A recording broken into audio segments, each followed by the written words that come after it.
কমিটির সদস্য আমির খসরু মাহমুদ চৌধুরী বলেছেন, ভোটের মাধ্যমে জনগণই প্রত্যাখ্যান করবে আওয়ামী লীগকে। মঙ্গলবার দুপুরে জাতীয় প্রেস ক্লাবে আলোচনা সভায় এই কথা বলেন। জাতীয় প্রেস ক্লাবে টেক ব্যাক বাংলাদেশ নাগরিক ভাবনা নামের আলোচনা সভা আয়োজন করে voice for democracy and voters rights. সেখানে বিএনপি নেতা আমির খসরু কয়েকদিন আগে ভারত ভ্রমণ করে এলেন খুব নিঃশব্দে। ওখানে গিয়ে উনি অমিত শাহের সাথে দেখা করেছেন। কেন অমিত শাহের সাথে দেখা করে উনি কি বললেন? অমিত শাহকে উনি ঢাকাতে ফিরে এসেই একটি প্রেস কনফারেন্সে বললেন যে উনি বিশ্বাস করেন যে আওয়ামী লীগকে জবাব দিবে বাংলাদেশের মানুষ ব্যালট বক্সে, অর্থাৎ আওয়ামী লীগকে ব্যান উনি করার পক্ষপাতী নন। কথা সুর পাল্টে গেছে।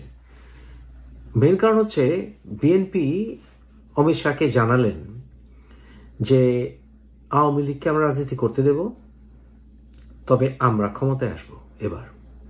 এই ব্যাপারে আপনার দ্বিমত করলে হবে না, কারণ সাধারণ জনগণ দেখতেই পাচ্ছেন যে আওয়ামী লীগের শাসনের উপরে তারা বিরক্ত, এবং আওয়ামী লীগ রিফর্ম হতে সময় লাগবে, আওয়ামী লীগ রিফর্ম হতেই হবে ইত্যাদি। এই মেসেজগুলি ওনারা দিয়ে এসছেন।